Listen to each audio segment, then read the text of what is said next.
Hello, everyone. My name is Matthew Ogden, and I'd like to welcome you again to a broadcast with the members of the LaRouche National Candidates Slate and Mr. Lyndon LaRouche here in the studio. And I presume you have some initial remarks to make. Yes, I do. We have gone through, in the preceding sessions of this arrangement, a number of different subjects. We have generally tried to change the subject somewhat with each occasion, because this should be a progressive process. Now, the same thing will apply today, with spades, or in spades, as you may proceed. So what the issue to take up is this. We're now in a general breakdown crisis of the transatlantic system. The breakdown can occur at any time now. It's already crumbling. There is good news, of course, in the fact that Jacques Cheminade, his registration as a candidate in the French presidential elections has been announced. We don't have the follow-up on this yet, but we know that's very significant. He is a major candidate for the French presidency at this time. That is established. Now, at the same time, we're faced with the fact that we're headed for a thermonuclear war. So that all your talks about campaigns and campaign policies and campaign strategies have just suddenly really gone out the window. You have a campaign. Your campaign is to tear up all the candidates, all the Democratic candidates, all the Republican candidates in the total election process. All of them. You're not picking on a rival. You're picking jointly on all of them simultaneously. Because if we try to go at this thing one at a time, this candidate versus that candidate is being emphasized, or one candidate at a time being emphasized, it's not going to work. Because you have to shock this process into the point that Obama is thrown out of office. And you've got 4 Republican candidates, of which 3 are worse than worthless. And one is maybe useful for some things, but not for a presidential election as such. So therefore, we have to somewhat change our emphasis, because the attempt to catch up with your own campaign is not going to work even in your own campaign area. So therefore, you've got to get free and avoid all intellectual constipation, which is what campaign focus sometimes tends to do. People are so concerned about their campaign, about how to start it up, about how to break through, and similar kinds of things, that they don't do an effective job. This is often a problem, not just in the campaign work, but also among our organizers generally. They are gently constipated by the very sight of having to start to say something, and they will start to say something assuming they can get an approach started and get themselves wound up to the point that they can start functioning. And that's not going to work. Because, the effective campaign on the street, for example, often comes with 1 sentence or 2 sentences. And if the 1 sentence or 2 sentences don't work in getting the discussion started, you failed that one. You lost, or you just lost it. It wasn't there for you. So therefore, you have to take charge of the citizens. Literally take charge of the citizens. Because the reality is, do they know this? Do they know that the current president of the United States is carrying the United States toward the early launching of a thermonuclear war? Do they know that? Did you tell them that? Did you deal with that quickly? Or did you try to say something to win them over and drag on attempting to win them over until they walk away? Or you get some kind of meaningless discussion. So what we're dealing with, we have to deal with emphatically and a concentrated effort. Now the immediate issue is the United States fit to survive? Will it survive? Can it survive? Well, it can't survive unless we get rid of Obama. How do we get rid of Obama? We get him thrown out. Why? Well, first of all, he's a mental case. And that's provable. He demonstrates it himself to anyone who really is smart. And also his other aspects of his work are worse than nothing. His policies are evil. His intention is evil. He is actually a modern replica of the Emperor Nero. He is a person who bears the legacy of Adolf Hitler. These are true facts. And if somebody says that you're off the top or something like that, they're idiots. They're idiots. Don't be intimidated. Say, this is true. We're headed for thermonuclear war. Don't you know that? Don't you know the leading generals and related people in our own system know that and are warning you not to get into a war? Don't get into a war against Iran. Don't let Israel get into such a war. Don't tie this crown show you're doing against Syria. Don't you know that once the war starts, it's going to be quickly a thermonuclear war? Do you know that no nation can survive a thermonuclear war? Are you willing to keep a president in there who's leading you deliberately toward thermonuclear war? So what's your campaign mean? Is it a campaign to be elected? Or is it a campaign to create an actual presidential candidacy that's worthy of the name in this process? So tricks, success, they don't exist. There is no such thing. We're now headed toward a general breakdown crisis. We have some good news, the news from France. Jacques Cheminade, who is a major candidate for the election to the presidency of France, has just been announced as having that status. That changes things for the good. Helga has been in Germany, has been quite successful in a series of efforts which are actually, from the standpoint of past history, miraculous in their scope and effect. So let's go with our strong points and stop trying to be humble. Humility does not do well for you. You have to go out there and say, we're here to do this. You guys are doomed unless you change your ways. If you're going to think of voting for Obama, you're crazy. You are not going to make it. If you succeed in supporting Obama, you're going to fail as a human being.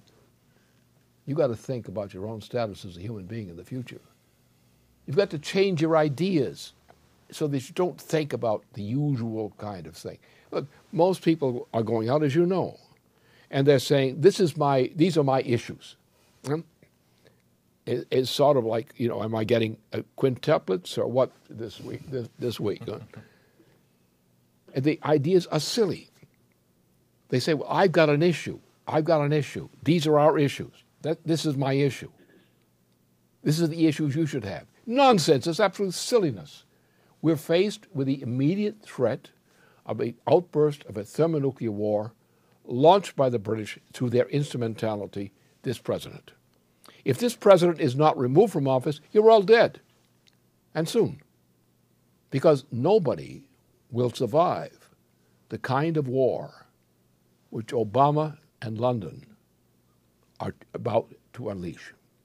If you don't stop them from this in the near term, you're dead. Your life becomes meaningless. So this is something you have to think very seriously about. You have to go out with a sense of the authority which you carry through what this organization represents. And you have to look at another aspect of this thing, which you pay attention to it to the coming weeks. On Wednesday, we will be going with another report, our weekly report. The weekly report will continue to reveal to you and to others a series of proofs of what the nature of the human being is and what the role of the human being in the universe is. We have the scientific evidence, which we are presenting step by step, which will show you that. And you've got to get in that frame of mind, that kind of confidence, that kind of sense of responsibility, which radiates that. Don't try to appeal to people's prejudices. Don't simply try to get them to give up prejudices which are destructive. You've got to inspire them what mankind means. For example, we have been, since the killing of Kennedy, of President Kennedy, the people of the United States have gone through a process of accelerating degeneration as a result of the Kennedy assassination and the fact that it was covered up by a lie, the famous lie. Kennedy was murdered by institutions inside the United States as well as outside. Why was he killed? Because, number one, he, as the preferred candidate of Eleanor Roosevelt, as really the Roosevelt candidacy, brought the Roosevelt policies back to the United States presidency. He took steps, for example, for revising the economy. He moved to conquer space, as had been attempted earlier. He moved for an increase of the powers of productivity of labor. And the enemy inside our country and inside the British monarchy didn't like that. And when he refused to allow the United States to go into a useless war in Indochina, and when he was backed up by Douglas MacArthur, General Douglas MacArthur, one of the greatest authorities on warfare on this planet at that time, and supported by Eisenhower, it was no bad shakes at all. Why did we go into a war in Indochina, which was only possible by through the assassination of President Kennedy? And what did that war carry us? Into a hopeless, endless war. We turned people, young people, into what we'll call warriors, but actually into drug addicts, fools, madmen, degenerates. We have caused the degeneration of each generation of our youth coming to maturity since that time. We have the worst junk pile, human junk pile ever conceived of, in the vast displacement of U.S. soldiers in various parts of the world. We have a junk heap called an army in terms of these soldiers, who generally are in the military because they are more or less hopeless cases, or who's deemed it as such, and they threw themselves into war to have some reason for living. And the longer they got in this war, the less they believed in living. The less they believed in their own lives, and as we have recently been reminded, other people's lives. So therefore, this is the situation we face. We're faced with an immediate threat, that is immediate this year, before the election, before the November election, the immediate threat, as long as Obama remains a candidate for president, you're doomed. Unless you can make that shift and cause that shift to occur, or contribute to causing that to occur, nothing is going to be accomplished. Because you have to know what thermonuclear war is. Now the problem is that the history of warfare tells you something. Well, let's take modern warfare since the 18th century, since the American Revolution. And what's happened is the ability to kill with the aid of weapons and aid of strategies which that allows has been increasing. So every war that has been fought, especially wars among major nations and other nations, has been a worse war than the one before. The scale of killing, the scale of destruction of wealth has increased. And particularly in the 20th century on to the 21st century, the ability to produce has been collapsing. The United States is a junk heap, intellectually and economically, since the assassination of Kennedy. Worse year by year. And the generations of young generations coming into maturity is of a worse quality than the year before. And it's that we have to change. But think about what thermonuclear war means. Find out what it means. Ask military experts that you know what that means. a darkness without plants, without food, prolonged, bizarre experiences, a hopeless regime for humanity as a whole, mass death beyond anything you've ever imagined. And all these things will happen unless Obama is removed from office. You can't shoot him because that will only ignite the very thing you're trying to prevent. You got to keep him in, shall we say, safe captivity, where he will live, but he will not bother the rest of us. And that's the theme that you have to use at this stage. And that's the way you have to think in those terms if we're going to accomplish anything worthwhile. And we're probably the only group of people in our position as a political force inside the United States. There are people in the United States who will work to stop this from happening. But if it's got to be done by the people generally, you must represent the agency by which that is brought about. It's not your campaign in your locality. It's not your campaign. It's the campaign to organize the safety of the people of the United States and of the planet as a whole. We are at a point where we, like the KT kill, are about to be self-exterminated by our own folly. And we have to muster the guts and the insight to make sure that we provide the kind of leadership, a mere handful of us. But in these kinds of issues, the number of people doesn't really count that much. All great movements in history have been brought about by the leadership of a relative handful of people.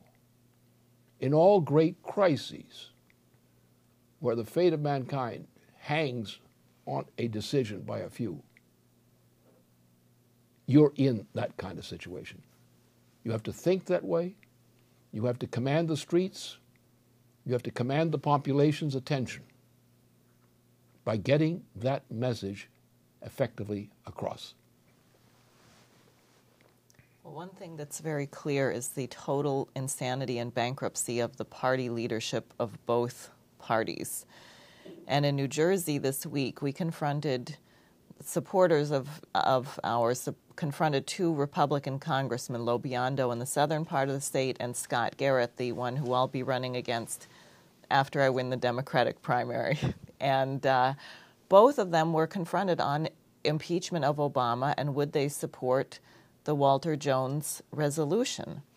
And both of them said no. Garrett, the great constitutional expert, questioned whether Obama had ever even committed an impeachable offense and whether this would constitute one. And the other congressman said that Obama had not committed an impeachable offense and that furthermore to launch impeachment proceedings would rip apart the country, to which our volunteer said the country is being ripped apart. It's being ripped apart right now.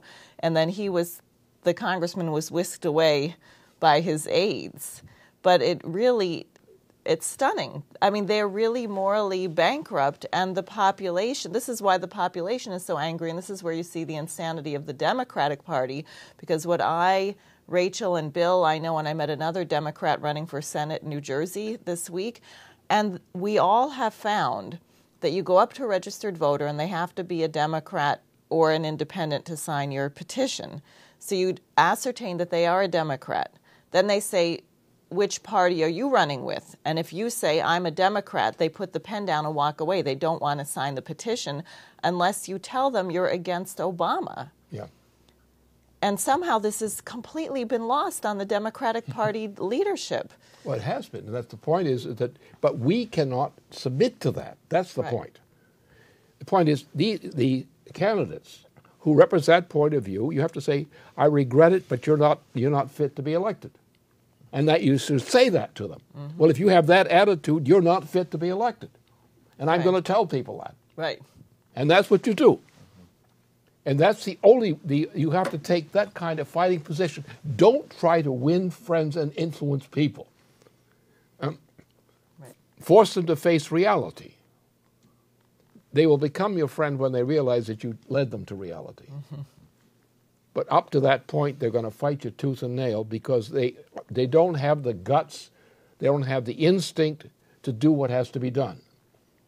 And you have to confront them with that fact and confront them, well, if you are going to continue, if you're going to take that policy, then you're not fit to be elected. Why should anyone want to like you? You'll be useless if you have that attitude. You've got to change your attitude, buddy. If you want to get any place, you've got to change the way you think because you're way behind the times. You're back in the, in the dark ages again. Right. And that's where you're going to end up. And this is exactly what you have to do. You have to storm these ramparts and take them. Trying to win friends and influence people is the worst thing you can do because actually you become more corrupt than they are when you do that. And if you're more corrupt than they are, we don't have much of a chance. Right. Yeah, and we've also found that the ridicule against the Democratic Party is a key thing. Ridiculing these guys for wanting to commit suicide and thinking that going along with Obama and continuing to defend this president and at the expense of the American people, where they're not representing the American people as we witnessed here in Texas and Fort Bend County, where the Democratic Party proved that they have not the interest of the population they're not concerned about the interests of the population, and they should be completely ridiculed for what they're doing. The fact that they're going to defend a president who's continuing to push thermonuclear World War III, continuing to push a policy to cut Social Security and Medicare and Medicaid and everything else that Obama represents, that is a slap in the face to not just the tradition of the Democratic Party under Roosevelt and Kennedy, but the tradition of the nation and what our Constitution represents. And people, they understand that. The population is totally fed up with the disgust and disgusted with what they're seeing coming out of this party leadership. The fact that they want to go with single issues and they want to capitulate to what they think is popular. And we're finding that in the population, people, they want solutions. They're looking for ideas, and they know that they're not finding it on either side of the aisle in any one of these parties. So when you say that politics as usual has to be tossed out the window, it's critical, because that's the only thing that's going to move this population. And I think one of the things that the Democratic Party is looking forward to is the demoralization of the population. They don't have any solutions to go out there and to motivate and to inspire the population. So they're going to say, well, if we can only get the few within our ranks to go out and vote, then we can suppress the vote. We can demoralize the population. I've found that that's one of the essential things that's going on here, but I think that's something that's going on all across the country in both parties. You've got to get to the fear in the candidates as well as the population generally. What they will try to deny that there's anything really crucial out there, that there's anything that requires any fundamental kind of change in the direction that things have been going. And if you don't destroy that confidence, or that fake confidence, in the assumption, well, look, we represent a big party. Who are you? Huh? Well, the big party is a fake. It's led you to disaster. And you're going to still kiss their butt? Well, kissing their butt is not the way to see the future. And that's the point to make. We've got to take these guys on in the sense of saying, what the hell are you? Who do you think you are? You haven't got a damn thing that would do any good at all for anyone on this nation. Perhaps you hope for something for your pocket. But that's the truth of the matter. You've got to ridicule these guys because people are not standing up. And if we stand up, then they will stand up. If you try to be nice and win friends and influence people, if that's your policy, in this kind of situation, you're a loser. And any of our people who try to take that win friends and influence people idea are going to find they're losers. It won't go anyplace. What people will be inspired only by a change, a bold change, when they are infected by the idea of a bold change which they recognize as truthful and necessary. And then you've got all the negatives. Look, this guy voted for this. This guy did this. This guy did this. Would you vote for that bum with what he did? Would you vote for that party if it has those policies? We know that we have a set of worthless presidential candidates on the Republican Party, one worse than the other, and we have a worthless president as a candidate. Are you going to vote for one of these? Are you going to vote for candidates who support these? Are you going to do that? Do you call yourself respectable? Do you call yourself honest? You've got to rip this thing up now. We have very little time to waste on the usual procedures. We've got to shake this nation. And what we're going to be showing in this week on Wednesday and beyond on the question of the true nature of the human personality, which will be for most people in this country and elsewhere a revelation of something they never thought of before. But we do have the answer. So that's the positive side, is to show what mankind really is, which few of us have ever met in mankind so far, or have recognized in mankind so far. You've got to give them the fact there is a reality out there which will solve this problem. But none of these candidates, supporting for any of these candidates, the four or the one, it means nothing but a disaster for all humanity. It may mean the extinction of all humanity because Obama and the British are determined to go all the way, which means thermonuclear war. And I can guarantee you that if anyone starts a thermonuclear war, and it's likely to start by the use of the Israeli trigger to set a concatenation into motion, which will lead to the nuclear war, thermonuclear war. And thermonuclear war involving great powers means extinction, or virtual extinction, of the entire human species in the months ahead. Grab that urgency and respond to it. Oh, I was in the State House this morning to get out that warning that this morning or any moment there could be thermonuclear war. And it was not a response where anyone was closing doors on you. Everyone wanted to hear the full briefing and left their contact information for follow-up. We had a couple of meetings with state reps themselves. One of them said he expects to wake up any morning and hear it on the news that we just bombed the heck out of out of Iran. So it's definitely not, beyond what people are thinking about right now. So it's true, if we don't approach it from that level, they're not going to trust you, and there's no point. There's no reason to water anything down right now whatsoever. Mm-hmm. The problem is, you've got to understand one thing about this thing. It's not considered nice to say or even to think.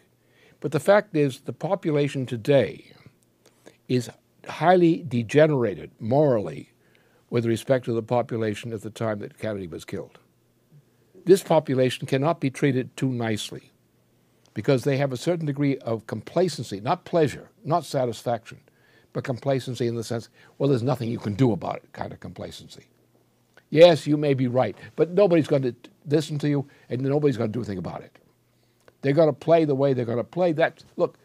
I know this. That's politics. I know politics. Yes, it's politics, dirty politics, but you haven't got a chance of winning against these guys. And that's what that's what you're up against. Even those who say, yeah, you're right, I know this is true, yeah, but nobody's going to do anything about it. Nobody's going to listen to you. They're not going to do it. You have to say, well, do you have the guts to do it? Do you have the guts to tell these characters the truth about them? You have to say, well, if you have that kind of policy, you're not fit to vote for. It's that kind of thing. You've got to get to that because you've got a population, that's the truth. Most candidates in the United States are not fit to vote for unless they kick them in the right place and with the right kind of pain.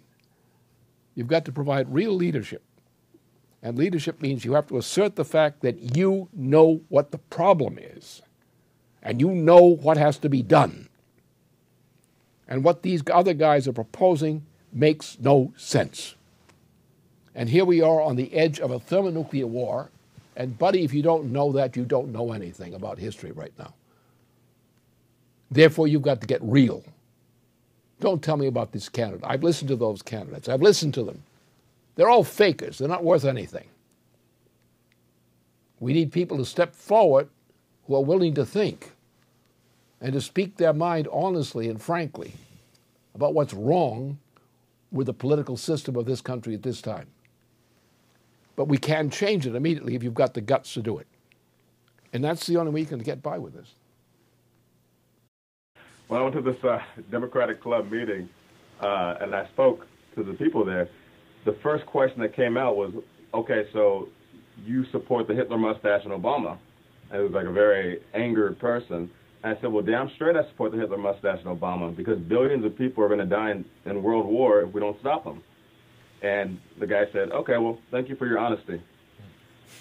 And that's, I mean, this is the kind of response you're getting from people. They know the reality that this thing is extremely dangerous, but they have all these single issues that come up, and you can almost just say, okay, move it over here, and I think we talked about this last time. Well, but did you think about this? The fact that we could end up destroying the whole nation. Did you think about that? And they go, oh, okay, fair enough. That's exactly it.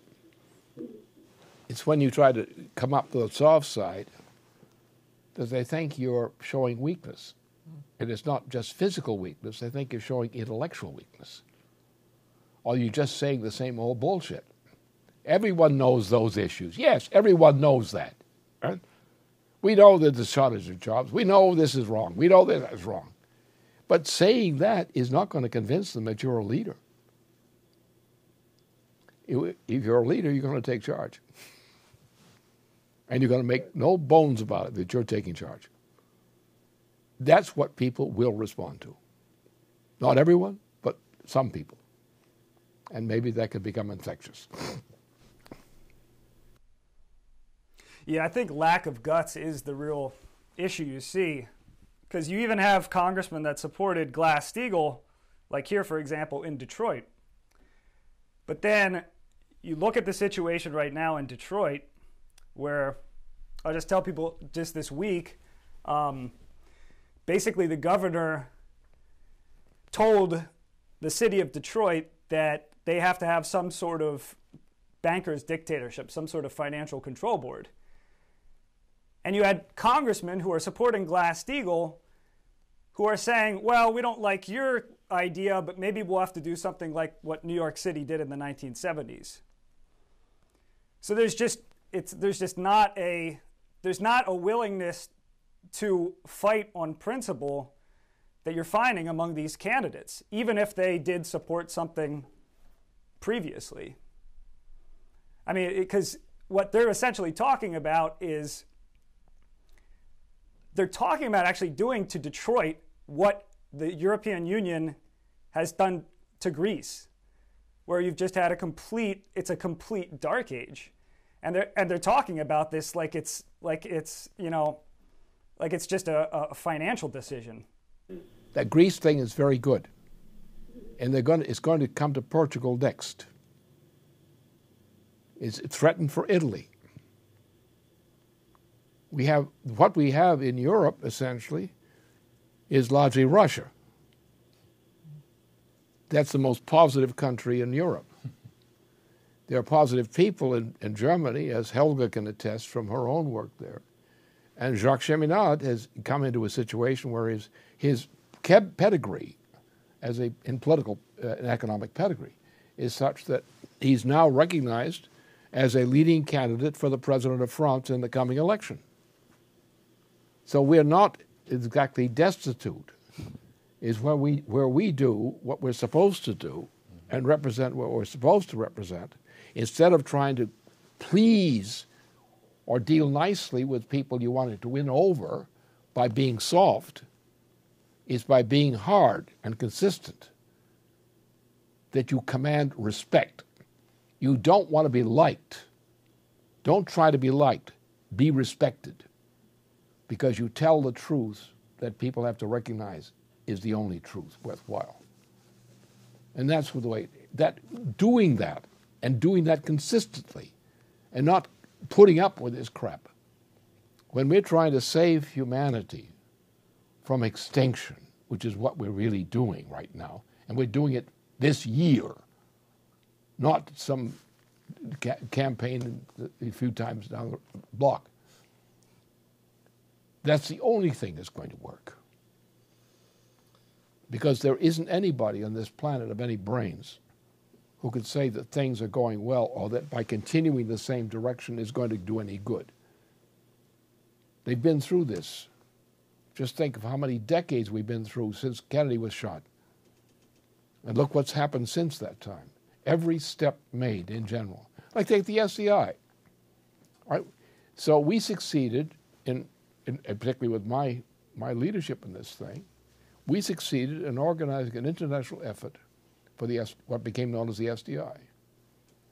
We influenced elements of government, elements of power behind government, in various nations. We put it on the platform. We got the President of the United States to push for it twice on 2 occasions, the SDI. Had the SDI been adopted, we would not be in this mess today. We